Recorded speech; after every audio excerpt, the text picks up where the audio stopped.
Así que hoy quiero llevarte dentro de un momento que el mundo vio, pero que casi nadie entendió realmente. El 7 de abril, en el Consejo de Seguridad de las Naciones Unidas, ocurrió algo que en la superficie parecía simple, pero debajo de eso reveló toda la estructura de poder de esta guerra. China y Rusia usaron su derecho de veto sobre una resolución relacionada con el estrecho de Hormuz, y en cuestión de minutos los titulares de los medios occidentales pintaron una imagen familiar. China apoya a Irán. Rusia y China protegen a un régimen desestabilizador, están poniendo en riesgo la economía global. Pero ¿y si te dijera que esta narrativa no solo está incompleta, sino que es fundamentalmente engañosa? Porque aquí está la pregunta que nadie está haciendo y quiero que realmente la pienses antes de seguir adelante. China es el mayor comprador mundial de petróleo iraní. Una parte masiva de ese petróleo pasa por el estrecho de Hormuz.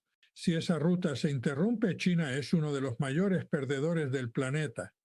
Entonces, ¿por qué? ¿Por qué China bloquearía una resolución que en papel busca reabrir justamente esa ruta? ¿Por qué el país que más tiene que perder con un bloqueo sería el que detiene la supuesta solución? Aquí es donde las cosas se vuelven interesantes, porque en el momento en que respondes esa pregunta, todo el tablero de ajedrez se invierte. Esto ya no es una cuestión de buenos contra malos, ni de apoyar a Irán o oponerse a Occidente. Esto es estrategia en el nivel más alto, poder, influencia y control a largo plazo. Y una vez que lo ves con claridad, te das cuenta de algo impactante. El veto de China no fue un movimiento defensivo, no fue indecisión, fue cálculo. De hecho, puede que haya sido el movimiento más inteligente de todo este conflicto, uno que cambia silenciosamente el equilibrio de poder de formas que la mayoría aún no ha percibido. Ahora bien, vamos a desacelerar esto y analizar realmente lo que ocurrió, porque los detalles aquí lo son todo y la mayoría de las personas los pasan completamente por alto. El 7 de abril de 2026, dentro del Consejo de Seguridad de las Naciones Unidas, se sometió a votación una resolución originalmente propuesta por Bahrein. En papel parecía sencilla: restaurar la libertad de tránsito en el estrecho de Hormuz.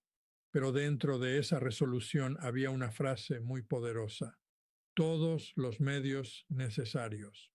Y en el lenguaje diplomático, eso no es solo una frase, es una autorización. Autorización para acción militar, para escalada, para guerra bajo legitimidad internacional. Lo que ocurrió después es lo clave. 11 países votaron a favor. China y Rusia la vetaron. Pakistán y Colombia se abstuvieron. E inmediatamente se fijó la narrativa. China y Rusia están protegiendo a Irán. Simple, limpio, fácil de entender, pero completamente superficial. Porque lo que la mayoría no ve es lo que ocurrió antes de la votación final. El borrador original de la resolución era extremadamente agresivo. En la práctica, habría permitido que cualquier nación utilizara la fuerza militar para reabrir el estrecho de Hormuz. Y eso es un paso enorme. Eso no es diplomacia. Es escalada con cobertura legal. Y varios países, incluyendo China, Rusia e incluso Francia, rechazaron esto con fuerza. Dijeron que iba demasiado lejos, así que el texto fue revisado. Se eliminó el lenguaje que autorizaba fuerza ofensiva. Se volvió más suave, más neutral, más aceptable, y aún así China y Rusia lo vetaron. Luego fue revisado otra vez. Esta vez se eliminaron aún más elementos de autoridad, incluso referencias directas a la aplicación del Consejo de Seguridad. En ese punto, la resolución ya había sido diluida significativamente. Ya no era el mismo documento agresivo que había comenzado. Y aún así, China y Rusia dijeron no. No una vez, no dos veces, sino cada vez. Ahora presta atención a cómo se enmarcó esto. El embajador de Estados Unidos dijo que China y Rusia se alinearon con el régimen para intimidar al Golfo. El embajador del Reino Unido afirmó que eligieron proteger a su aliado, y esa se convirtió en la historia dominante: China y Rusia protegiendo a Irán. Pero la verdadera pregunta es otra: ¿estamos viendo lo que realmente ocurrió o simplemente aceptando la explicación más fácil? Porque si amplías la perspectiva y aplicas un análisis geopolítico más serio, la imagen cambia por completo. Hay un principio simple al que siempre vuelvo: no te enfoques en lo que los países dicen, enfócate en lo que sus acciones realmente logran. Pregunta una sola cosa: ¿quién se beneficia? Así que apliquemos eso a China. China importa aproximadamente entre 10 y 11 millones de barriles de petróleo cada día, y una gran parte de ese suministro pasa por el estrecho de Hormuz. En la superficie, eso significa que China debería querer desesperadamente que esa ruta permanezca abierta. Debería ser el país que más presione para lograr estabilidad, ¿verdad? Porque a corto plazo un bloqueo perjudica mucho a China. Pero aquí es donde la mayoría de las personas deja de pensar y donde realmente comienza la comprensión profunda. China no está jugando un juego a corto plazo. Nunca lo ha hecho. Mientras otros países reaccionan a la presión inmediata, China calcula décadas hacia adelante. Así que sí, en el corto plazo esta interrupción genera dolor, pero a largo plazo, las dinámicas que crea, los cambios de poder que provoca, las dependencias que expone y el apalancamiento que construye son mucho más valiosos. Y cuando lo ves desde esa perspectiva, el veto deja de parecer una contradicción y empieza a parecer una estrategia. De hecho, cuando conectas todos los puntos, esto no fue vacilación, no se trató de proteger a nadie. Fue un movimiento calculado, diseñado para remodelar el tablero en sí. Y una vez que realmente entiendes eso, te das cuenta de algo que muy pocas personas dicen en voz alta: este veto no solo fue justificable, puede haber sido una de las decisiones estratégicamente más brillantes que China ha tomado en años. Déjame explicarte por qué este veto es tan poderoso, y quiero que lo sigas con atención, porque cada capa se construye sobre la anterior y al final toda la estrategia se vuelve completamente clara. Empecemos con el primer principio. Lo que esta resolución realmente habría hecho en el mundo real, incluso en su versión suavizada y diluida, es que habría dado a Estados Unidos y a sus aliados algo extremadamente valioso: no solo permiso, sino legitimidad. Habría sido el Consejo de Seguridad de las Naciones Unidas diciendo en la práctica: sí, tienen el derecho de usar la fuerza en el estrecho de Hormuz, tienen la autoridad para asegurarlo, y eso cambia todo. Porque una vez que la acción militar está respaldada por legitimidad internacional, ya no es solo poder, es poder con aprobación. Ahora piensa en lo que eso significa estratégicamente para China. Si Estados Unidos interviene, reabre el estrecho por la fuerza y presiona a Irán hacia la sumisión, envía una señal muy clara al mundo entero: Estados Unidos todavía controla los puntos de estrangulamiento energéticos más críticos del planeta. Demuestra que incluso en una supuesta era de declive, Estados Unidos todavía puede decidir quién tiene acceso a la energía y quién no. Y si esa se convierte en la realidad, entonces China vuelve exactamente al lugar que siempre ha temido: la dependencia. Dependencia de rutas marítimas controladas por Estados Unidos, dependencia de un sistema donde en cualquier momento su suministro de petróleo puede ser amenazado. En el pensamiento estratégico chino, este temor tiene un nombre: el dilema de Malaca. La idea de que la Armada de Estados Unidos puede estrangular la economía china controlando rutas marítimas clave. Ahora imagina esa misma vulnerabilidad extendida al estrecho de Hormuz. Eso no es solo un riesgo, es una pesadilla estratégica para Pekín. Desde esta perspectiva, la primera conclusión es simple: si Estados Unidos gana aquí, China pierde.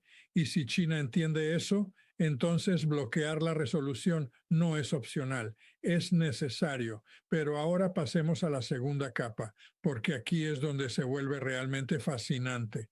¿Qué pasa si el estrecho no se reabre? ¿Qué pasa si la interrupción continúa? En la superficie sí perjudica a China. Los precios de la energía suben, las cadenas de suministro se tensan, la incertidumbre aumenta. Pero debajo de ese dolor a corto plazo, algo mucho más grande está ocurriendo, algo que China ha estado construyendo silenciosamente durante décadas se está acelerando. Porque el cierre del estrecho de Hormuz no solo interrumpe el flujo de petróleo, también interrumpe todo el sistema financiero construido alrededor de ese flujo. Para entender esto, hay que entender el sistema del petrodólar. Desde la década de 1970, el comercio mundial de petróleo ha estado dominado por el dólar estadounidense, en gran parte debido a un acuerdo entre Estados Unidos y Arabia Saudita. El petróleo se vende en dólares, lo que significa que todos los países del mundo necesitan dólares para comprar energía, y eso crea una demanda global constante de dólares, permitiendo a Estados Unidos financiar enormes déficits, sostener sus mercados financieros y mantener su influencia global.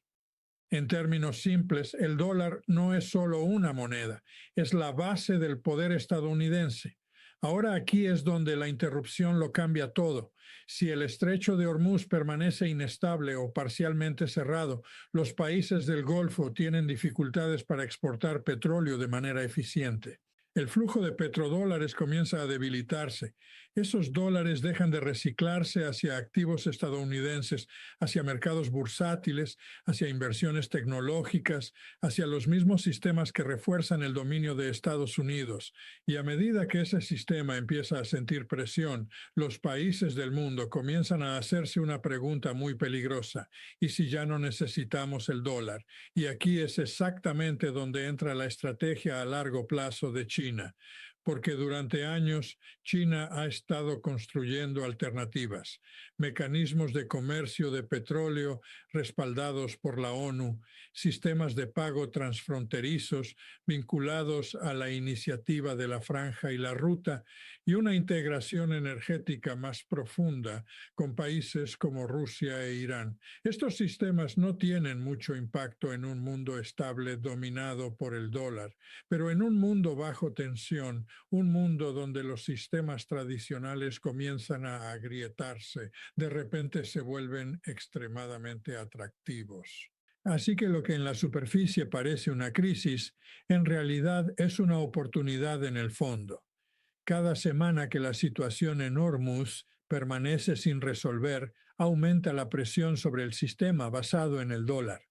Cada interrupción empuja a más países a experimentar con alternativas y cada alternativa que gana tracción desplaza lentamente el poder de Washington hacia Pekín.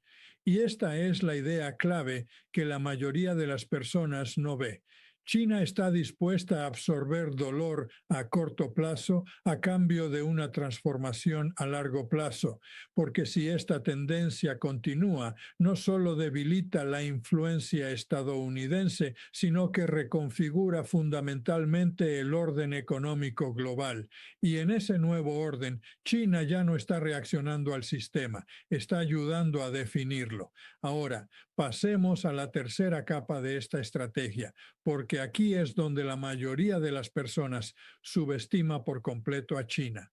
Mucha gente mira la situación y dice, está bien, pero si el estrecho de Hormuz se ve interrumpido, eso no significa que China se queda sin petróleo, no significa que China se está perjudicando a sí misma. En la superficie eso suena lógico, pero solo parece lógico si asumes que China está reaccionando en tiempo real. En realidad, China se ha estado preparando para exactamente este tipo de interrupción durante años, de manera silenciosa, sistemática y a gran escala. Piensa en cómo China aborda las cadenas de suministro. No solo optimiza la eficiencia, también diseña la resiliencia. Durante la última década, China ha estado construyendo enormes reservas estratégicas de petróleo, básicamente acumulando energía para momentos como este. A diversificado sus proveedores para no depender demasiado de una sola región. Ha invertido fuertemente en proyectos de infraestructura como el Corredor Económico China-Pakistán, que le da acceso al mar Arábigo sin depender completamente de los puntos de estrangulamiento tradicionales. Al mismo tiempo, ha estado trabajando con Rusia e Irán en rutas energéticas terrestres como el Corredor Internacional de Transporte Norte-Sur, reduciendo su dependencia de rutas marítimas vulnerables.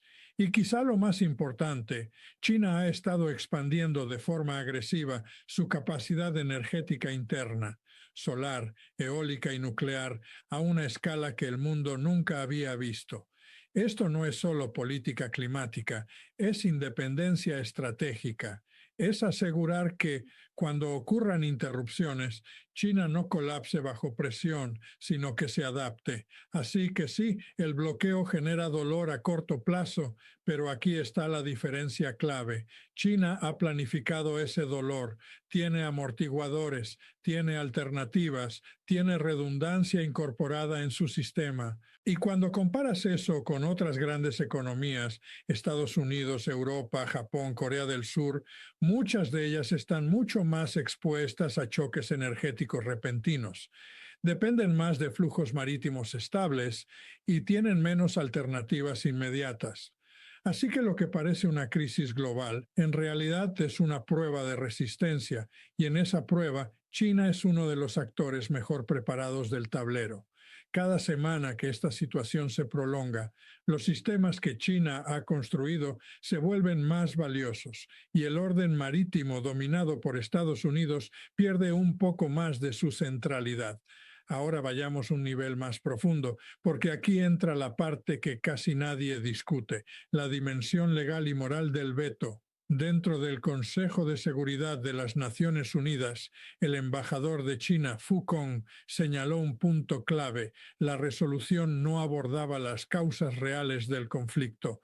El representante de Rusia repitió una idea similar, que la propuesta culpaba a Irán, mientras ignoraba los hechos que desencadenaron la escalada en primer lugar. Y estés o no de acuerdo con ese enfoque, el argumento importa, porque piensa en la secuencia de eventos. Se realizan ataques militares contra Irán, un estado soberano, sus instalaciones son atacadas, su liderazgo es golpeado, y luego, después de esa escalada, se presenta una resolución que busca autorización internacional para usar la fuerza contra ese mismo país, porque ahora está respondiendo. Detente y observa esa lógica. Desde la perspectiva de muchos países fuera de la Alianza Occidental, esto no parece mantener el orden, parece establecer un precedente. Y aquí es donde cambia la percepción global. En partes de Asia, África y América Latina, el llamado sur global, ha crecido el escepticismo hacia cómo se aplican las reglas internacionales. Muchos países han visto patrones similares durante décadas. Intervención primero, justificación después. Así que cuando China veta una resolución de este tipo, no solo está tomando una decisión geopolítica, también está enviando una señal de que no va a respaldar automáticamente el uso de la fuerza en estas circunstancias, una señal de que el derecho internacional no debe aplicarse de forma selectiva, y eso crea algo muy valioso para China: poder narrativo, porque de repente China ya no es solo una potencia económica en ascenso, sino que se posiciona como defensora de la soberanía y crítica de la aplicación selectiva del sistema global. Mientras tanto, Estados Unidos, que a menudo se presenta como el garante de un orden basado en reglas, aparece en algunas regiones como un país que ajusta esas reglas según sus intereses. Y en geopolítica, la percepción es poder, porque las guerras no solo se libran con armas, también se libran con narrativas. Y en este momento, el veto de China no solo bloqueó una resolución, también cambió la forma en que gran parte del mundo interpreta la situación. Ahora demos un paso atrás para ver la capa más grande de todas, porque este veto no trata solo de una vía marítima o incluso de una guerra. trata del tipo de mundo hacia el que nos estamos moviendo.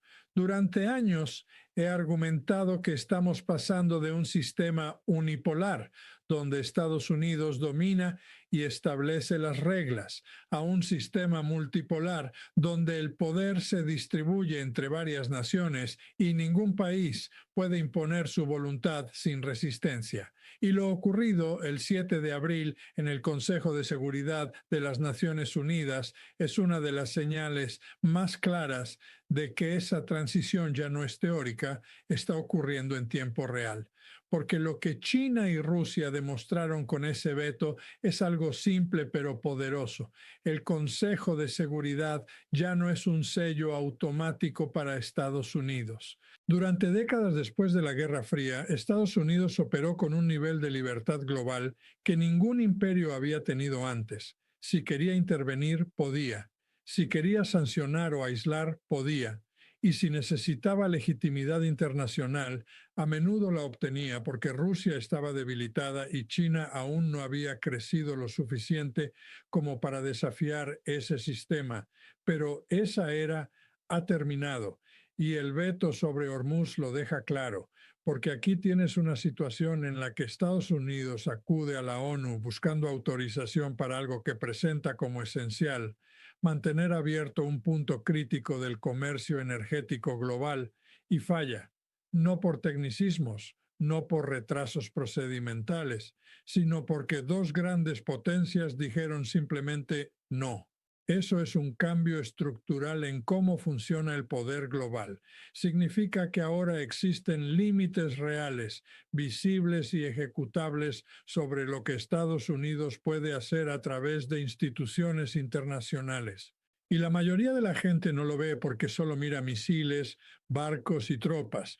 Pero las guerras no se deciden solo en el campo de batalla, se libran en múltiples sistemas: militar, económico, político y narrativo. Y si quieres entender quién está ganando, tienes que mirar los cuatro al mismo tiempo. Así que juntémoslo todo. Imagina que no eres un observador, sino un inversor, un estratega que analiza este conflicto con una sola pregunta: ¿quién está ganando poder en todas las dimensiones? Militarmente, China no ha disparado una sola bala, no ha desplegado tropas, no ha gastado miles de millones en armamento. Y aún así, con un solo veto, ha bloqueado que Estados Unidos obtenga legitimidad internacional para la acción militar. Es un resultado extraordinario influir en el campo de batalla sin entrar en él. Económicamente, el impacto es igual de importante. Al impedir una resolución rápida, el veto mantiene presión sobre los flujos energéticos globales y, más importante aún, sobre el sistema basado en el dólar que depende de esos flujos. El sistema del petrodólar sigue bajo presión y cada momento de inestabilidad empuja a los países a considerar alternativas que China ya ha estado construyendo. Al mismo tiempo, las propias preparaciones de China, sus reservas, sus cadenas de suministro diversificadas y su expansión energética interna le permiten absorber el impacto mejor que muchos de sus rivales. Políticamente, el movimiento es aún más poderoso. China se posiciona no como agresor, sino como defensor de la soberanía y del derecho internacional. En un mundo donde muchos países de Asia, África y América Latina han sido históricamente escépticos de las intervenciones occidentales, ese posicionamiento resuena con fuerza, genera confianza, alineación e influencia. Y luego está la dimensión narrativa, el campo de batalla más subestimado de todos. En este momento, China está transmitiendo una historia que resulta muy convincente para gran parte del mundo. No somos quienes escalamos conflictos, no somos quienes iniciamos ataques, somos quienes decimos que las reglas deben aplicarse por igual. Mientras tanto, Estados Unidos es percibido en algunos lugares como un país que actúa primero y busca justificación después. Y en geopolítica, la percepción moldea la realidad más de lo que la mayoría imagina. Así que cuando miras las cuatro dimensiones juntas, militar, económica, política y narrativa, empieza a verse el cuadro completo. Esto no fue solo un veto, fue una maniobra estratégica de múltiples capas que fortaleció la posición de China en todos los frentes, sin coste directo de confrontación, sin guerra, sin escalada, sin gasto masivo, solo influencia, precisión y timing. Y eso es lo que lo hace tan significativo. Porque el mundo hacia el que nos dirigimos ya no premia únicamente la fuerza bruta como antes.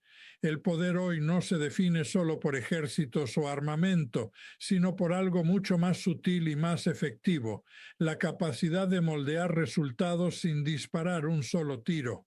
Y en ese entorno, las reglas cambian por completo.